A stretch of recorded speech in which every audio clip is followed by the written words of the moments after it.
I've just visited my homeland of Australia and I've been reminded once again how strangely my countrymen behave around pedestrian crossings. Have you ever been to Australia? Then you'll know what I'm talking about. You arrive at the pedestrian crossing and you see 20 otherwise liberated, sophisticated, carefree individuals turned instantly into dead-eyed slaves, lost in groupthink, looking up to a little man towering over them who says, "No, don't, stop." That is what you will see at the lights everywhere in Australia. It does not matter if there are no cars in sight. It does not matter if tumbleweed is blowing down the street. Australians will stop. They will obey. They will look up to the little man and watch attentively for his permission to cross the road. That is not how I cross the road. I'm a very busy man, places to see, people to do. I come to the intersection and I press the button 4, 5, 6 times. I don't care if I've just seen you press the button. How can I trust you to press the button? We've never met. You might be a total button pressing moron. How do I know? If you want a button press, you gotta press it yourself. But I'm not pressing the button to change the pedestrian lights. I don't care about the pedestrian lights. I'm trying to change the traffic lights to slow the cars. It's the cars I'm worried about. And when the cars slow, even for a second, I will cross the road, green man or no green man. Often in Australia, I'd find myself breaking free from the herd, stepping out onto the street, sort of tutting as I go, repressing the urge to stop in the middle of the road and look back and say, "Wake up, sheeple! Look, I'm not being mown down by traffic. Lightning is not striking. The little red man is not shooting little red lasers at me. I'm free. You're free. You're grown-ups. You can cross the road. Throw off the shackles of the little man towering above you. Walk into the future, my brothers and sisters. Live. I want you to live." I'm thinking that as I cross. I'm thinking that every single time I cross the road in Australia, but I don't say it. Instead, I just cross the road, deliberately walking slower than my normal pace, just to demonstrate how much time you actually have to cross this road. If only you'd rouse yourself from your self-inflicted servitude. As I get to the other side, I do a little as I step through the street zombies on the other side of the road, and so I walk down the street, a full 20 seconds ahead of the losers behind me. And as I stride forwards into the future, there is a part of me that envies them. You know, they know where they stand at least, stuck under their little red man. They seem like they've got nothing better to do. They must have much more inner peace than me to just stop like that. It must be nice to be so carefree. It must be nice to have so little in their lives going on. And it must be nice not to have to worry about getting run over. You just entrust yourself to the little man above you. You let him worry about the dangers around you so you don't have to. But in the end, I consider myself too grown up, too hungry for experiences, too free to ever subject myself to their dead-eyed slavery. And that, ladies and gentlemen, is how most modern Westerners think about Christians, right? If you're a Christian, you are one of those strange people stuck under an image of a little man who towers over you. You are a dead-eyed slave to the figure thrust up into the sky who is there to tell you, "No, don't, stop." While the rest of the world marches on, you Christians, you are lost in groupthink. The grown-ups in the world are free. They have things to do, places to go. They are hungry for experiences, but you are too afraid. You entrust yourself to your little man. Shut your eyes to the rest of the world, and maybe you do have a bit more peace, a bit less anxiety. But you're a child, enslaved to the little man above who tells you no. But if you see Christians that way, you have misunderstood Christianity entirely. Christianity is not about halting under the no of a little man above you. It's about the great God of heaven who stooped down to love you and liberate you. Jesus is the image of the invisible God, so says Colossians chapter 1. Not a little man that we thrust up into the heavens. Jesus is the source of life who stooped down to pour himself out for us. Maybe, like me, you don't like to get stuck at the traffic lights. Okay. But that's not what Christianity is like. And here's the danger for all of us. Don't get stuck with a false view of Jesus. Jesus is the God who sets you free. It's the 11th of September. This is Speak Life, and you're watching the LIVEcast. LIVEcast, LIVEcast, welcome to the LIVEcast, LIVEcast, LIVEcast, welcome to the show. LIVEcast, LIVEcast, welcome to the LIVEcast, LIVEcast, LIVEcast, welcome to the show. Welcome to the show. Hello, everybody. Here we are. We're doing the robot dance. Everything is jolting around. Yeah, let us know if this is actually any better. Like the Yeah, Christopher Dempsey has said that we're a little bit shaky and juddery. Are we still shaky and juddery? Let us know. I'm just trying to see on here whether I can see what we're doing. Who knows? But we're in full control of the situation, people. Don't worry. You're dealing with professionals here. Well, professional. Wow. What film is that from? Hey, don't worry about it. I'm a professional. Professional what? Do you know? No. Okay, let us know in the comments. Come on. Maybe it's a generational thing. Darren Hill says it's working fine now. It's working fine now. So we think it was just the initial video. Great, perfect now, says Samantha Taylor. Perfect. Now that we're on the screen. Now that you're on the screen. I was on the screen. It was not so good. Although Christopher just said, no! So Very negative. No. Very negative, Christopher. Check your attitude, man. Yeah. Yes, Ferris Bueller's Day Off for those watching at home. That's the do you know what? I've never actually seen it. Shocking. I feel like it's one of those films that you're supposed to have seen, but I've not. This is a generational thing. Yeah. I mean, were you alive when it was? What year did it come out? 80. I'm gonna guess 86. Okay, I'm gonna guess 86. What year? Ferris Bueller. 86. 86. Come on. What point though? Oh, I don't know. June 11th. June. Oh yeah, I would have been a few months old. No, very good. So you are. And speaking of dates, today is that day of infamy, isn't it? Yes. September 11th. Yeah, it seems like a blink of an eye, doesn't it, in terms of. Well, and also, I mean, it was this massive thing, and we were just saying earlier how, you said, "Oh, should we talk about 9/11?" And I was like, "Well, why?"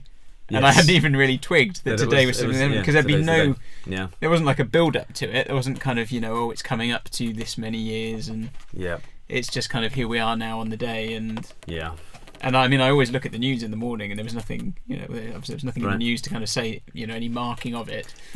There's nothing to say that was September 11th. Anyway, how was I meant to know it was September 11th? Nobody. So it's literally on every page of the newspaper, Paul. But I don't read a newspaper. Yeah, sure. Who does? Remember that was before your time. Yeah, exactly. As well. Yeah, I was in Australia. It was about 11 p.m. when my dad told me and said, you're going to want to come and see this, and so, stayed up all night watching. Just incredible. It would have been daytime for you. You were over here. Yeah, so I would have been in maths. I think I was in a maths class. So it would have been about 2:00 in the afternoon, something around that time, because we were about 5 hours ahead, I think. But then I didn't know about it until I got home from school, because this was before your smartphones and even before WAP was there on your phone. So when I got home through the door, my mum said, "Oh, you'll want to see what's on the news." And then by that point it was on the telly, like every channel, all the time, for hours and hours. I'm not even sure at that point if the second. I think it must have hit. The second plane must have hit by then, but I'm pretty sure neither of the towers had collapsed by that point. Quite a time. Yeah. So I think we watched that live. Yeah. But it's amazing. Yeah, that's you have that memory of something 17 years ago, and it seems like the blink of an eye. And I saw on Facebook somebody was asking what happened 17 years before you were born. Just to give you the sense of if someone's born today, how ancient will September the 11th feel to them? And I guess 17 years before I was born was 1961, and Yuri Gagarin had just gone into space. They just started building the Berlin Wall. People started riding the bus, what were they called? The free riders. What happened in 1961? Here we go. JFK was inaugurated as the 35th president of the United States. Remember back when they had presidents like that? Remember? Ask not what your country can do for you, ask what you can do for your country. Didn't he have an affair with Marilyn Monroe? Sure, that's I'm true. not sure he is the paradigm of, but in the white knight. No, but in terms of oratory, Yeah. Well, 17 years before my birth for me would have been 1969, which feels ridiculously long. Before, Yeah. Because it feels like 2 decades apart. Yeah. Even though it's not. You know what I mean? Yeah, 60s and 70s. The summer of '69. Although apparently Bryan Adams would have been about Yeah. 6 in 1969 or something ridiculous. Right. So- He probably still had the same voice. It was probably still very husky. Woodstock. Woodstock was that year, and apparently, and so obviously that was a big one. I feel like I should be saying, oh yes, of course, I remember. Yeah. But we've just established it was 17 years before your born. Yeah. And Nixon apparently, who's became president that year. There you go. So There you go. we've got So, Christopher let us know. Dempsey said he was driving up the M1 near Milton Keynes, and he said it reminded him of the day Kennedy was shot. It was that significant. Yeah. And actually, I suppose for people, it is a kind of. You do remember those big moments, don't you? I mean, I don't know whether we've had anything as big as that really since. Maybe like the next kind of most significant event after that I would remember is like the London bombings. In about 2004, wasn't it? 5. 2005, yeah. Yeah. But I remember like doing a Christian Union, like when I was doing youth work a few years ago, and I made some reference to Osama bin Laden, and basically these girls were just like, "Who's that?" Yeah, and I was yeah. like, "You don't know who Osama bin Laden is?" And then I was like, "Hang on a second, how old were you in 2001?" And they were like, 3 or 2. And I was like, "Well, okay." But you just, for us, it's like you just assume everybody knows about 9/11. But like my kids, well, Sure. not that we're going to be talking about it with them at any near Yeah, stage, yeah. they're very young. But I mean, it's just not on their radar. It's. Whereas for us, it was like that significant event. You're getting old, though. You're getting old. Yeah. Aging youth workers. I go and speak to the youth, and I say it's like in that scene in Howard's End, and because they just. Do you remember when we had rationing? Very good. So, we've just had if you managed to see the monologue at the beginning, if I wasn't too jumpy, if you managed to hear what I was talking about, I've just come back from Australia, so spent some time seeing family and doing a little bit of preaching around the place as well. But that thing about Australian pedestrians really bugged me, because I'm a busy man. I've got places to go, people to do. It's Is it because like in the States they have the whole jaywalking thing, don't they? Yeah. So like you have. Does that mean? It's against And I've never the been law. sure quite. So it is actually against the law to cross the road at the wrong point or the wrong time. Yeah, or? as it is in Australia. When it was pointed out to me after I ranted and railed. You were like Romans 13. Yeah. People are like, well, you need to obey the state, right? And, okay, maybe, but still. Yeah. So I was a bad boy crossing the road Such a rebel. when the red man says no. Yeah, That's some what people I just want want to watch the world burn. chaotic evil right here. I am chaotic evil. But I was saying to you when we were talking about this that. Yeah, so I don't really wait for the green man if there's no cars coming. No. Although if I've got kids with me, Oh, sure. I'll wait for the green man. Sure, or there are sure. children waiting. Yeah. No, I won't go absolutely. because I want to set a good example. No, absolutely. If you want to be a dead-eyed slave because you're a youngster, that's fine. If you've grown up, though, if you're a mature adult. But I was saying, like, when you go to America, I was saying the thing that threw me the first time was there's nothing to tell you that cars can still turn right. Yes. When it says walk, and I think I'm safe, Yeah. just start walking, and Yeah. car comes around the corner. Yeah. Ridiculous. And that's when you need to say, I'm walking here! I'm walking here! What movie is that from? I don't know, but I it's don't know John either. Voight and Dustin Hoffman, isn't it? Which wasn't, it's not in the original script. That was improvised. Right. Because they didn't get permission to film. Okay. And so they just did it in the street, and so it was a genuine reaction from Dustin Hoffman. So there you go, that's my bit of trivia for you today. In Midnight Cowboy. Midnight Cowboy. There you go. Oh, is that the... that's got that song, John Voight. Dustin Everybody's Talking to Me, Harry Nilsson. Hoffman. Okay. There you go, go check that one out as well. Is that one? No. Yeah, No, it is that Everybody's one, Talking at Me. Yeah. And verse 2 is just, wow, wow. I remember it well. So I think Harry's forgotten the words. Very good. So I spent summer in Australia. So I did a few different things, meeting family, preaching in different places. I did a bit of mission in Sydney, So in some very funky, very cool churches in the inner west of Sydney, kind of where every man's got a bearded, very groomed, waxed, kind of naturally sourced wax. Do you Do you ever feel you should just have a beard you take with you? Hop on before. All things to all people. Just a contextualization. And there I come, just woven out of hemp. Carbon neutral. It's carbon neutral. It's that kind of place, and everyone, like the restaurants aren't just Taiwanese cuisine. It's like Northwest Taiwanese cuisine, and it's all because the Northeast's cuisine is just so last year. Yeah, disgusting. So last year, and but to give you an idea, so I did like we had an outdoors event of spoken word and acoustic night under a massive Moreton Bay fig tree in a graveyard. Okay, it really worked. They lit it up really nicely, and there was a DJ like playing some groovy, funky things that the kids were all listening to, the bleepy music, and I got my finger on the pulse. And they got me up, and I did a few poems, and some of them were sort of Jesus was front and center, and some of them were just I wish I were a fish, and kind of fishy on a little dishy.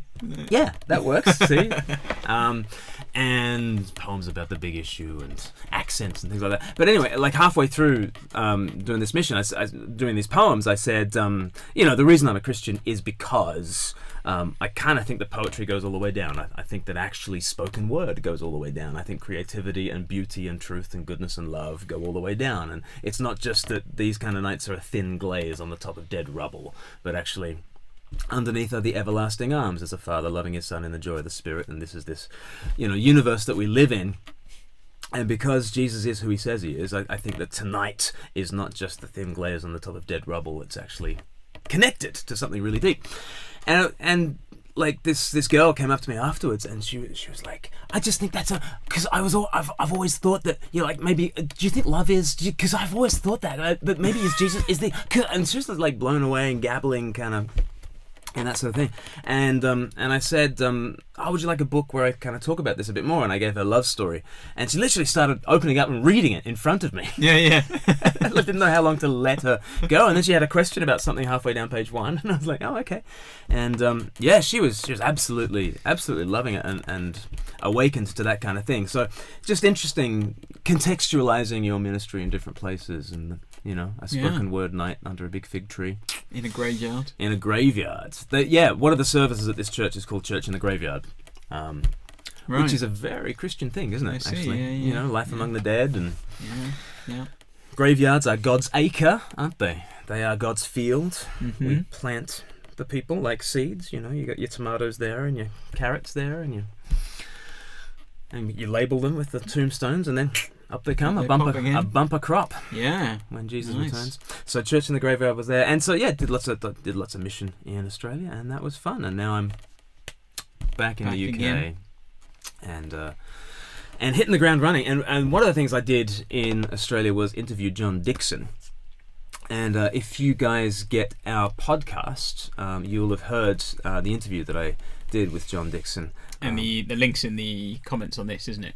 Actually, brilliant. You can get a link to that. Brilliant. So if you're audio. on Facebook Live, you can see the link to that interview. And it was a really paradigm-shaping conversation for me with John Dixon, who's kind of a hero of mine. He wrote lots of books when I was a teenager that I read that were very significant for me as a young sort of church-going lad.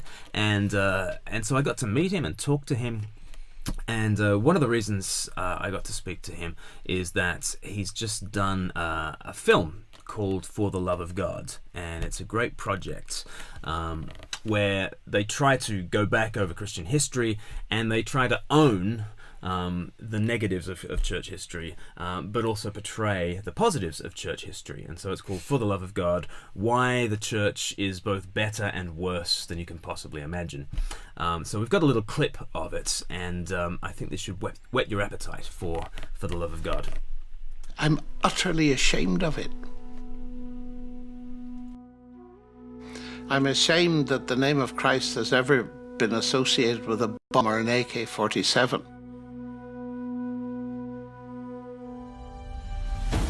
The history of the West has been mostly Christian, and that history is mixed. Here is where the Crusades began. Salvation for taking up the sword. The Crusaders burst through and slaughtered men, women, and children. There are plenty of circumstances for Christians as indeed for Muslims. Religion is a really good banner to march under. This was where Adolf Hitler proclaimed his vision for the Third Reich. And what was the Christian church doing in response to the unfolding madness? Should Christianity be understood as oppressive for women or as liberating? The Hammer of She-Witches was a bestseller for about 200 years. This is one of the most beautiful places in Hawaii. It's also a natural prison. Diseases, land grabs and outright massacres led to the annihilation of entire communities. To lose the land was a tragedy.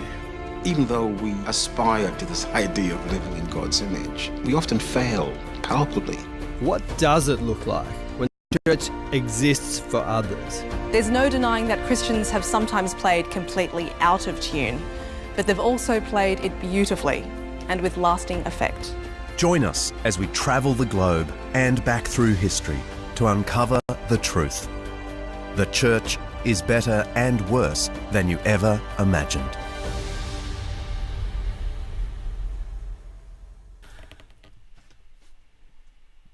So do go to betterandworse.film, which will get you in touch with all the resources, because actually the Better and Worse film is a 90-minute cut of 4 hours of material, and you can get the whole 4 hours of material on that website. They originally filmed kind of 4 different episodes, taking you through different aspects of Christian history, and it's been turned into a course that you can do, and so I think it could be a great course to do with skeptics who very often, raise that objection. What about all the hypocrites and what about the Crusades? And so you can actually take them through a kind of a guided study of all this. And as you can see, the production values are terrific. But what really struck me was the approach of For Better and For Worse. And the approach, when they're talking about the Crusades, their approach is not to say, yeah, but the Muslims started it, right? Like, their approach is not to say, the Crusades weren't as bad as you might have thought they were. Actually, in the film, what they do is they say, did you know that on the way to Jerusalem, Crusaders were like slaughtering Jewish villagers for practice, right? It's worse than you ever thought. And these people, they were writing in their diaries how much they loved Jesus. Still bloody from the massacre. So you can't just sort of say, well, that they didn't really love Jesus. Yeah. Well, many of them claimed to do it in the name of Jesus. So what do we do with that? And so it's a great posture to take, to actually own all of that and to say, sorry, it really sucks. And that really helps you to win an audience for saying, oh, but have you noticed why it is that we hate the Crusades? Have you noticed why it is that we tend to think it's dreadful to take up the sword like that? Yeah. It's probably got everything to do with Jesus. And in the interview, when you interviewed him, that comes out, doesn't it? This idea that Jesus has given us this, he uses this analogy, doesn't he, of a beautiful tune. Yes. And so as Christians, we're to live that in tune with that, to sing along. Yeah. But yet, throughout history, in lots of different ways, we haven't. Yeah. And hear all these examples, and he's saying, yes, own it. But like you say, being able to say to people, the very fact you recognise there is a good tune, right? Because you see that there is deviation from it. Right. The very fact that you're saying this is not good, right, shows there is a good, that you hold to. Yeah. And a lot of that. Well, all those good secular values, they're not really secular values. They've come from Christian faith. And a lot of people, I think probably now, particularly in this day and age, even more so, people are ignorant of that, aren't they? They just assume that good Christian, the good values, they don't think of them as Christian values. They think they're just good common sense values, but they've grown out of Christian society, Christian faith into the West. Yeah. Whereas in other other cultures, that's not been the way at all. No. And so that's what I mean. John Dixon is He's got a doctorate in history. You know, the first century is kind of his speciality, and I think that really helps him as an evangelist and as an apologist to be able to compare and contrast the Christian worldview with what we might imagine to be just natural secular values, because he can just point to the Greco-Roman world with great authority and say, like, it was a brutal time. You know, you have Julius Caesar, you know, celebrating the fact that he's killed 1 million Gauls and enslaved 1 million more, and you know, and that's not like, you know, so Julius Caesar would have been proud of the Crusades, no doubt about that. Absolutely no doubt. Julius Caesar would have been absolutely proud of the Crusades. You know, he did well. He would have wanted them to have been more successful. You know, why do we need 4 of these things? Like, why can't we just get the job done and smash the opposition? That is the way that a good Greek or a good Roman kind of thinks. And you think of, you know, some of the other values that might have influenced the West, and you think of Islam, for instance, and again, they would take a very different view. Obviously, they take a different view of the Crusades, but you know, in terms of the wielding of the sword, it is not at all obvious within Islamic theology, you know, that is in and of itself a bad thing. It is obvious when you've got your leader, Jesus, saying, "Those who live by the sword will die by the sword, and put away your sword, and the kingdom of God is within, and turn the other cheek, and love your enemies," you know. So yeah, this tune that we all want to hold Christianity to account by, it's just great to be able to say, yeah, Christians have really failed at that. Because actually what you are also doing is saying, yeah, but the tune's pretty good, don't you think? Yeah, absolutely. And so, yeah, so we had a great conversation about kind of losing well, is a phrase that John Dickson kind of sort of, it's a phrase he uses quite a bit, actually. Like what were your impressions, like, listening in on the conversation? Yeah, I mean, I think because he talks about, or both of you talked about being a witness, and the fact that, you know, the word witness coming from that idea of, or from the Greek word martyreo, and, you know, obviously where we get the word martyr. Yeah. And to be honest, you know, obviously we did Greek when we were studying and stuff. I'm not sure, and obviously we knew it meant witness, but I'm not sure I ever really made that connection. Right. Yeah. You know, that you're in witness, like in your everyday life. Yeah. There is this sense of martyring yourself. You know, I think you say on the interview, don't you? You know, witnessing is, or being martyred, is the kind of ultimate. Witness. Right. It was for God. Like, how does he witness to what he's like? Yeah, so Jesus' witness is to come and be martyred, isn't it? Yeah. And actually, if we are being martyred as in our witness, that is, by definition, you are losing. Yeah. You know. Yeah. You know. Quite a lot. Yeah. Or at least it looks like you're losing. Right. Right. But you can lose well. Yes. And so that witness will necessarily entail loss. It'll entail martyrdom, and also, but even as you're being mown down, that will be a witness to the world of the kind of Lord you follow, the kind of Lord who would turn the other cheek to his enemies, and that sort of thing. And so, therefore, I think that gives you a really interesting posture to the world, especially as Christians are becoming increasingly, you know, persecuted for their faith in a world that is increasingly saying, Christians, you don't have your privileges anymore. You don't get to, by rights, legislate the morality of the West. You don't, by rights, get to have a seat of power. And as we lose that privilege, we tend to think that we're losing a right, right? And we get very angry about that, and how dare we lose our rights and that sort of thing. And I think John Dickson's voice is really necessary to say, hang on, guys, it was only ever a privilege. The church really was invited to run schools, run hospitals, to do the charitable work. We were invited to do that because we did it really well. And now that we lose the power in terms of the state, well, okay, let's lose well. Let's, you know, be martyred. And the blood of the martyrs is the seed of the church, as they used to say in the early church. So, are there therefore ways that even in personal witness we can kind of model that? And I think I'd recommend that people kind of at least follow John Dickson on Facebook if you're on Facebook, to see the way he engages really graciously on these kinds of issues. I think the thing that struck me most, and it's come up in a number of our discussions or things we've looked at, like, there's this sense, isn't there, in which, churches, Christians were the ones with the hospitals and the charities and all this, and people were saying, well, this is a great thing, and now or the schools or whatever, and now people are pulling, they're saying, well, we like all those things, but let's take the God part out of it. And they're saying, look, you can have all these good things without religion, without Christ. But what the conversation pushed into a bit was that you can say, yes, those are good things, but why do you think they're good things? Right. And actually, it's always that trying to push back at people's assumptions that underlie things. So they just have an assumption that, of course, to help people, the weak or whatever, let's take the hospital or whatever, the weak and the sick and the vulnerable is a good thing. And you want to say, yeah, I agree with that. Yeah. There's some common ground there, but I want to know, why do you think it's a good thing to help the weak and the vulnerable? Because that is not something that has come out of the Greek and Roman culture. That was not considered to be obvious in the society of that day, and even a lot of societies in the world today. Right. So why do you think that? And you have, and I think what people will find is, if once you keep pushing and pushing, you say you only think those are good things because of the Christian values. Exactly. And just trying to push back. You have in mind the beautiful tune.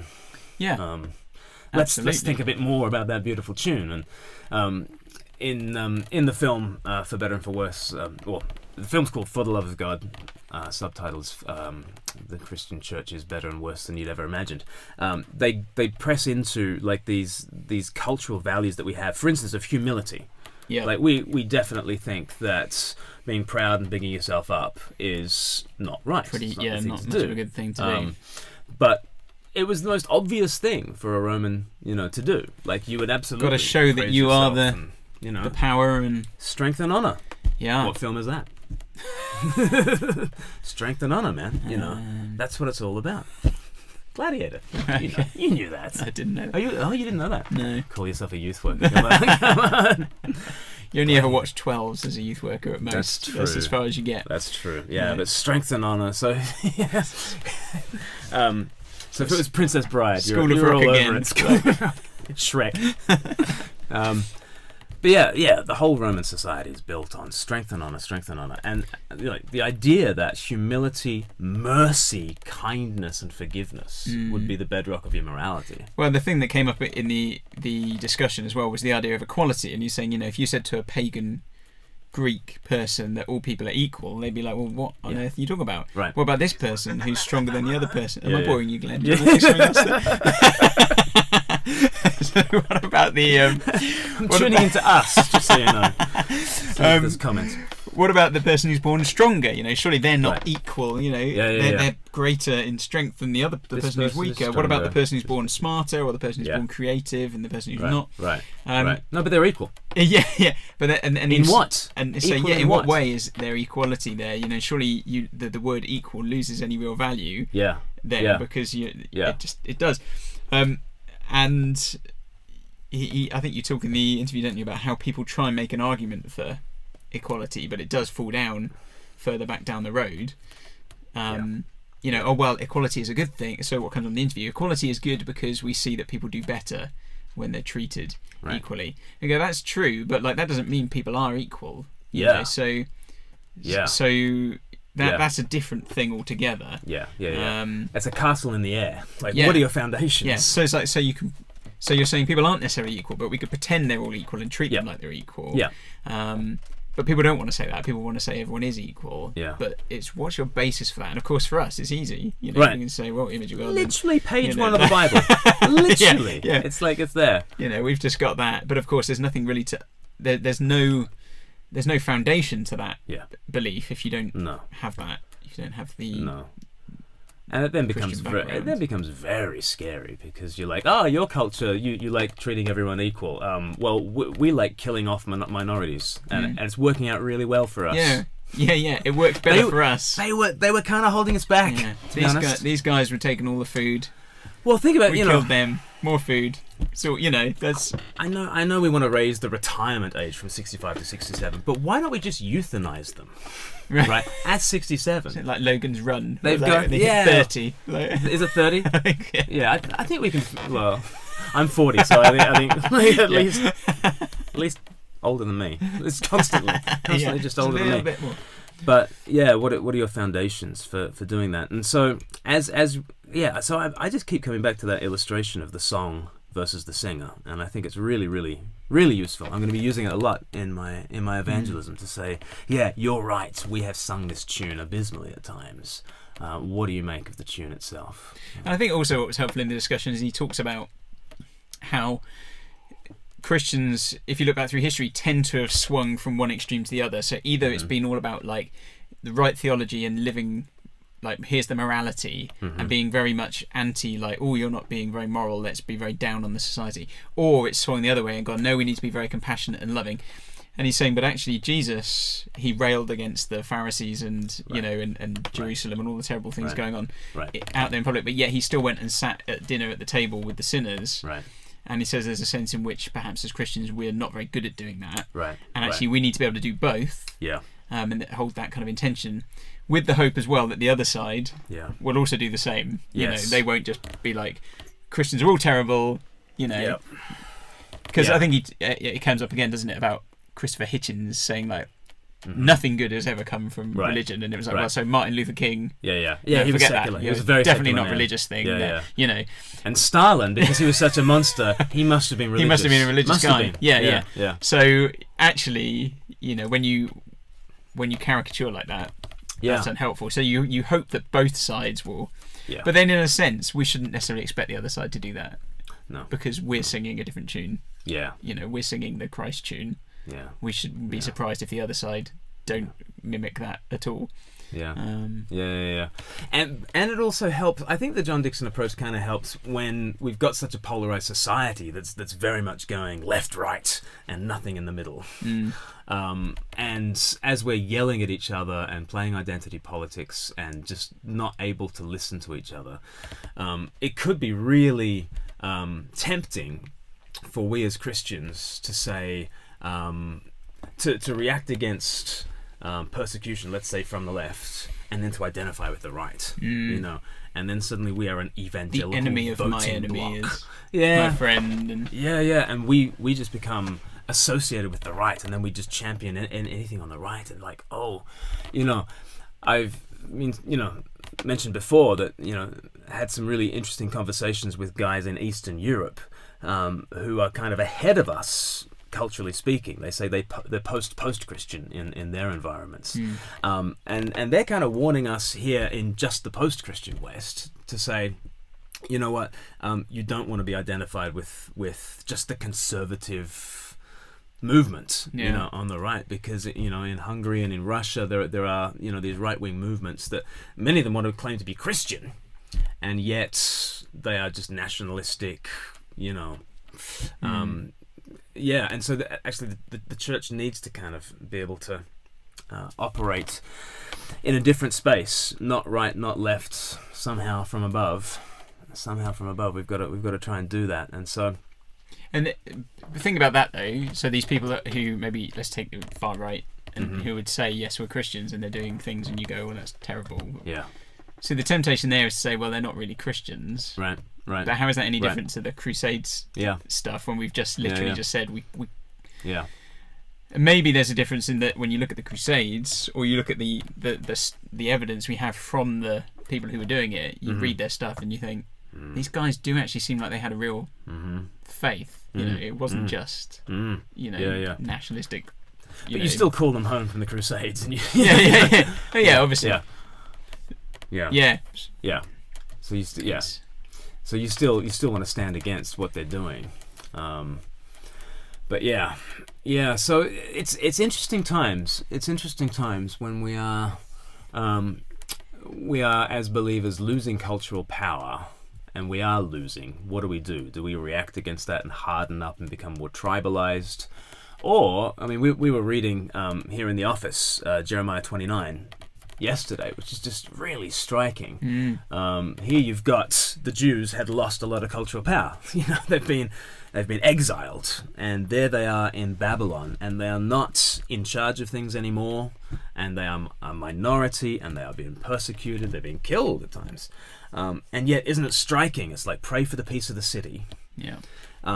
And bed down in Babylon and bless the culture, because if Babylon goes well, it'll be well for you. And so it's just this overwhelming thing of like, bring peace and prosperity and shalom to Babylon. And in the same chapter, and don't listen to those lying prophets among you, who are just these tribalistic liars, who are telling you the things that you want to tell you about your own strengths as Jews. And it's like, it's so the opposite of what we want to do these days. These days, having lost cultural power, we want to say, oh, it's the nasty Babylonians, and we're going to rally around whatever prophet will make us feel, good about ourselves. And there were also, things in that passage as well about, why has this happened where you've not listened to the word of God? Right. And you go, well, maybe, is there a chance that some of the reason we've lost all this cultural power is because actually as a church, we, in the West, have generally started to wander quite far. Right. That's the first thing we should think. Maybe it's not, it's the classic, it's not, we always think like, it's not us, it's them.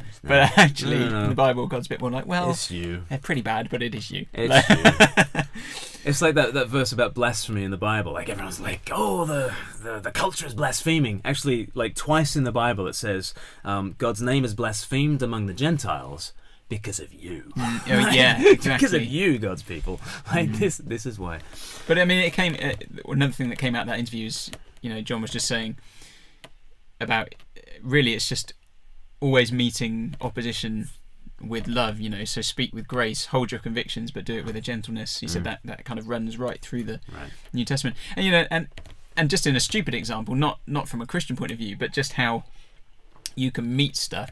So I mean, when I'm not here and I'm doing my other stuff, like doing my guitar stuff, so over the summer I didn't do videos, not guitar videos, I did reactions. Yeah.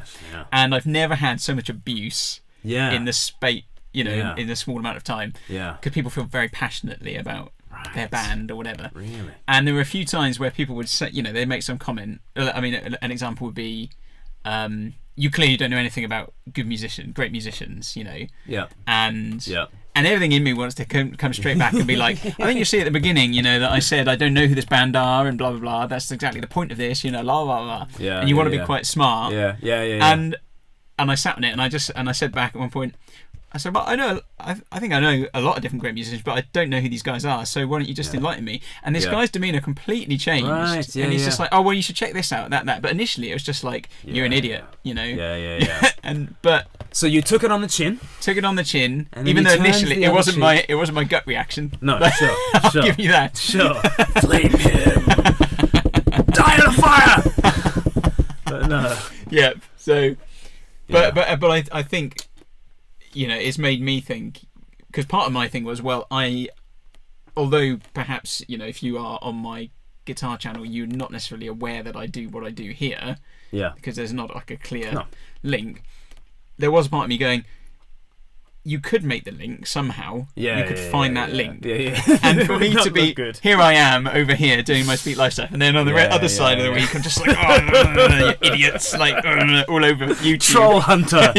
Poor I was like, that's probably not going to be a great witness, so maybe I should try and respond in a different way if I do respond. But John Dixon says in that interview very helpfully, look, you're not really engaging with that person, you're engaging with 100 people watching. That was really helpful. There are 100 people, well, for him there are 100 people watching because he's got 5,000 Facebook friends, but but it is always, I mean, I remember that when I went to Speaker's Corner and I was engaging with the imam at Speaker's Corner, and in a sense you're talking to the imam, but really you're talking to the guys hanging off his coattails, who are just watching and wanting to see something different, because perhaps the person you're engaging with is entrenched, but certainly not everyone listening is. You can win the argument and people will think you're a total jerk, and you can lose graciously and lose well, and people will respond well to that. Am I wrong? You're not wrong, Walter. What was that from? The Big Lebowski. You're like Big Fat Zero. It's not a good day for me. You're not wrong, Walter. Before my time. You're just and I'm not going to finish that sentence. So, So that was John Dixon. If you haven't checked out that podcast, that could be a great introduction to you to our podcast. Go on to iTunes, onto Android, however you get your podcasts, and subscribe to us and listen to that John Dixon podcast, because I learnt a lot, and I've listened to it 3 times now. I was in on the interview, and I've listened to it twice since. Yeah. There's lots of good stuff in there. I really enjoyed listening to it. So yeah. Let's just finish. Moya Jackson says, the churches started schools and hospitals long before the state took over. That's why they are named things like St. Thomas's, St. James's. Great point. And yeah, wouldn't that be a cool thing to say? Ever noticed that it's called St. Thomas's? I wonder why. Yeah. I mean, I think, but again, it's that idea, isn't it, that actually we assume, like, of course, everyone should have an education. Everyone should be looked after in their old age, and and the welfare state. We assume the welfare state, but the church originally was the welfare church. Yeah, totally. And now the government has taken it over. Yeah. But which is why it makes me cross when I see Christians who are getting uptight about the government doing a bad job of the welfare state. I'm like, well, it's not their job, is it? It's our job, isn't it? So maybe you should stop moaning and get out there. Like. I like that. Yeah. But I mean, maybe as it's a great way for us to witness, isn't it? Mm-hmm. That as governments, councils, whatever it is, fail to be able to do these kind of things, churches can. And I think it's in John. Was this article you put here? The John Dixon one. Yes. He mentions that, doesn't he? Like, secularists need to think carefully about the social cost of ousting Christian organisations from their deeply embedded place in the fabric of society. Without massive tax increases across the board, it's unlikely that society can maintain the programmes currently provided by church organisations. Yeah. So we're in a great position there to actually just still do what we're doing, maybe even more so, and say, well, look, there's good. There's a beautiful tune there. Yeah, and we're playing it kind of in key, kind of, you know. Yeah. Oh, I mean, there are far more Christian youth workers than there are government, state-sponsored youth workers and all that kind of stuff. Yeah. All very, very true. Let's just finish with something that we put out yesterday. We're going to do 2 videos on this topic. So switching gears really to Jordan Peterson and as ever, Jordan Peterson. We need a bell, like a hooter. Yeah. But this time I'm critiquing Jordan Peterson and Sam Harris, who have had a series of debates, and they've released now 3 of the 4 debates, and they'll release the 4th one soon, I think. And so I mean, 2 guys who are thoroughgoing evolutionary psychologist types. Sam Harris is more a neuroscientist, but they do not want to be relativists. They want to be moral realists. They want to say there is right and wrong, there is good and evil, and both of them seem to have an idea that they can get to an objective standard of good and evil. So we're just going to have a look at a clip from the video that we put up last night, which references these debates. And what we're going to see in this clip is how they actually characterize the position of the other person, which I thought was a really nice touch. I think we should see this a lot more in debates. You have to put the other person's position as absolutely strongly as you can. You have to steel man their position rather than straw man their position. So first we're going to see Sam Harris critiquing himself as though he were Jordan Peterson, and then we'll see the reverse from Peterson. Let's have a look. I don't understand how valuable stories are, how deep they go, the degree to which stories encode not only the wisdom of our ancestors, but quite possibly the wisdom born of the hard knocks of evolution of the species, right? So there's no telling how deep the significance of the information encoded in stories goes. And there's a class of stories that are religious stories, and they're religious for a reason, because they're dealing with the deepest questions in human life. They're questions about what constitutes a good life, what's worth living for, what's worth dying for. These are things that if each individual just thrust onto the stage of his own life, not knowing where he is, and tasked with figuring out how to live all on his own, or even in a collection of others who are similarly unguided by ancient wisdom, this is not knowledge we can recapitulate for ourselves easily. And so we edit or ignore these ancient stories at our peril, at minimum at some considerable risk, because we don't know how much, we don't really know what baby is in the bathwater. And so we should have immense respect for these traditions. Sam believes that there are two fundamental dangers to psychological and social stability. Religious fundamentalism, essentially on the right, and moral relativism and nihilism on the left. Sam's argument is that we require a value system that allows us to escape these twin dangers. One stultifies us and the other leaves us hopelessly. And that value system has to be grounded in something real.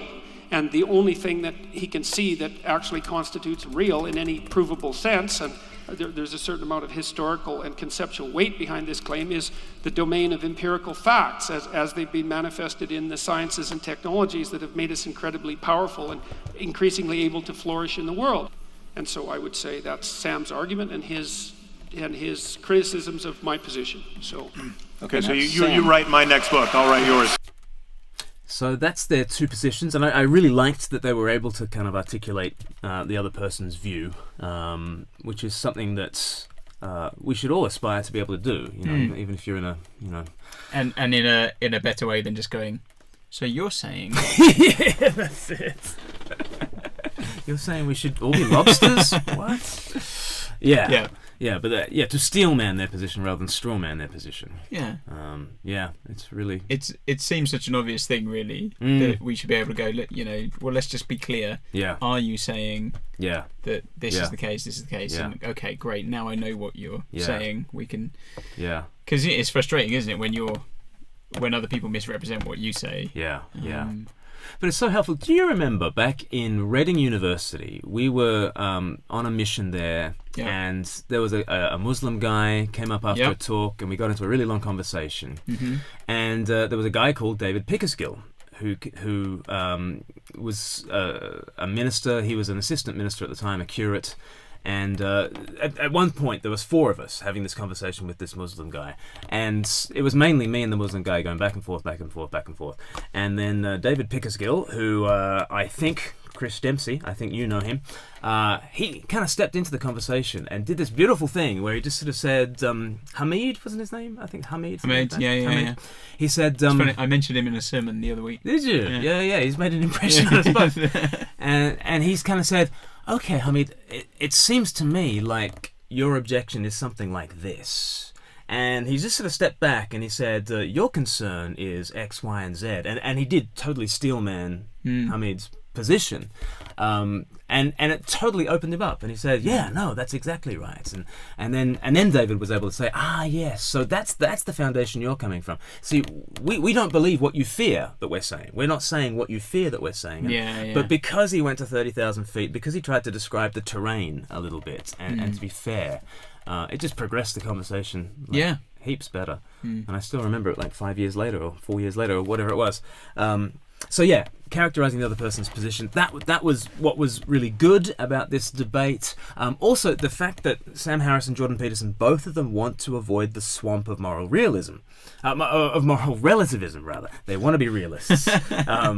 They want to say what's objectively good and what's objectively evil. And they think you can do that, and in the video I kind of show how they both have a concept of a logos that sort of stands above the flesh and is able to adjudicate among the flesh. So for Sam Harris, that logos is our rationality, because that's what the word logos means. It means meaning, logic, rationality. He just thinks if we just think clearly enough about things, we can get there. Yep, okay. You know, to which Peterson didn't say in these things, but he could have just said what he always says, 20th century. Case closed. What about the scientific racism? What about, all of that? So Harris thinks that just our rationality can look down on the moral landscape and adjudicate what is higher, what is lower, what is good, what is evil. Peterson says that there is a logos because the archetypal hero from all our stories that has emerged over 3.5 billion years of evolutionary progress, the archetypal hero, the hero of all heroes, is the logos, the Christian idea of Christ who comes and sacrifices himself in the service of truth, and yet something is reborn from that. He judges all else as good and evil. And so they've both got this concept of a logos. But if you have a look at the video, you'll see that I don't think either of them escape from the swamp of moral relativism. And I just, we'll do another video next week, and so we can talk about this a little bit more. But I just want to, say I think it's a laudable aim to try to avoid the swamp of moral relativism. I really think it is. I really think we want to hold on to the idea that there is right and wrong, there is good and evil. Because if you lose that sense, then you end up like Alex O'Connor. Alex O'Connor is the cosmic skeptic, and he's got a YouTube channel with about 200,000 subscribers to it. And here he is making an argument that you don't really need to be a realist. You don't really need to have objective moral standards. You could convince a Nazi that they were wrong simply using reason. Here's Alex trying to make his case. I'm not claiming that it is objectively true that the Holocaust was wrong. Instead, I'm going to show that despite the fact that it isn't objectively wrong and can't be shown to be objectively wrong, we can still convince people subjectively that it was wrong using reason. This is because even if myself and a Nazi don't agree that the Holocaust was bad, there will always be something at some level that we subjectively do agree upon. And this is what Sam Harris alludes to in pointing out that we all experience pain as bad. For instance, suppose I meet a Nazi who thinks that the Holocaust was good. I naturally disagree. Now let's say that we discovered that we both subjectively agree that our own well-being is a good thing. This is a subjective feeling, entirely subjective, but one we agree on. Based on this, if I can convince the Nazi that the Holocaust harmed all of our well-being, and this Nazi believes that things that harm his well-being are bad, I would have logically convinced him that the Holocaust is bad, even though it's based on a subjective assumption, just because we both agree on that assumption. So if the Nazis had won World War II, and most people did believe that the Holocaust wasn't wrong, it would still be possible to say that those people are incorrect in their moral opinion, but with reference not to objective reality, but simply to their very own subjective core beliefs. If the ruling Nazis believed, say, in the smooth running of society, and so do I, subjectively, then the contention is no longer, was the Holocaust good, but instead, was the Holocaust conducive of a smoothly running society? If I can show that it wasn't, and that it harmed society, I could demonstrate that the moral opinion of the ruling Nazi party was wrong, even if I can only do this on the basis of subjective notions. So, just this idea, I would just reason with the Nazi. And if we could both agree that a civilization runs better when you don't enslave its population, then, then I could have saved the Nazi from their Nazism. And you're like, well, slavery is actually really useful,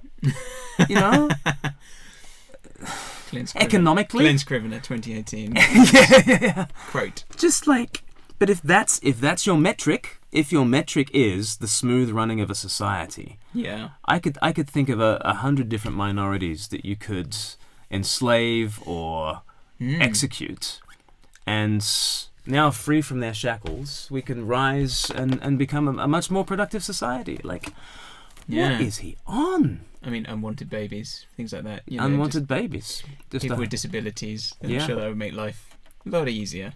Yeah.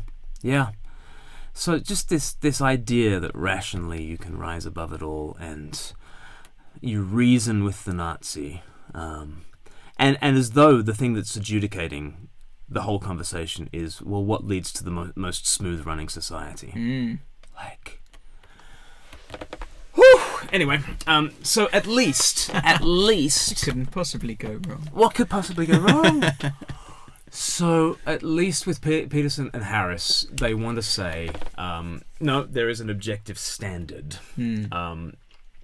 Now, what's interesting, so Lee Fernie has just said, do we know what Harris and Peterson make of the Christian understanding of grace? Mhm. I think that's a really key question, because both of them have this idea of a standard that can judge you from above. But do they have the understanding of a forgiveness that can actually cleanse you, set you on your feet, and have mercy on evildoers? Yep. And I think actually with Peterson and Harris, I think Harris ends up having a Christless view of grace, in that he just kind of eventually dissolves the category of evil. Eventually he does. Yeah, he does, doesn't he? Eventually, there is really no such thing as evil. It's just biological malfunctioning. And so you could call that a kind of grace, but you're absolved from your guilt. Because there is no such thing as guilt, because there is no such thing as evil. And so Harris kind of falls off that side of the horse, and he has a Christless grace. Peterson has a Christless law. He is Mr. Law. Totally. Yep. Tidy up your room, be more lobster. He didn't think 10 was good enough, so he's added 2 more. 12 rules for life. 12 rules. Now with 20% more law. That's Jordan Peele. He's Mr. Law. And so he is very much a Christless law. Harris is very much a Christless grace.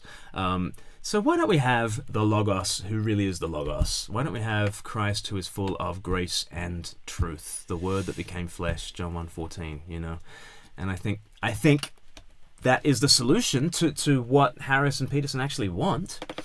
And in next week's video, we're going to have a look at answering the objections that Sam Harris has against Christianity. He sort of raises things like slavery and Old Testament laws and the horrors of sacrifice and things like that. So we're going to answer those and show how Jesus really is good news.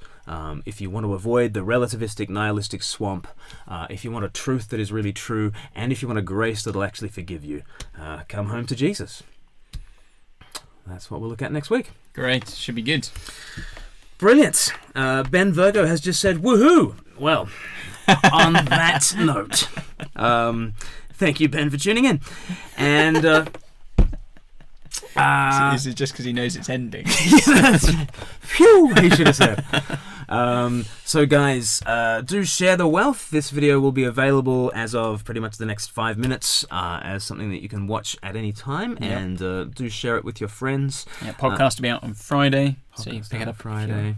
Subscribe to YouTube as well. We really want to make some noise on YouTube, especially with these Peterson and Harris videos, because that's where Peterson and Harris have so much of a following. And wouldn't it be great to actually engage that audience in some of this stuff as well? So subscribe to us on YouTube. That would really help us get seen on YouTube as well. And share the wealth. Sharing is caring.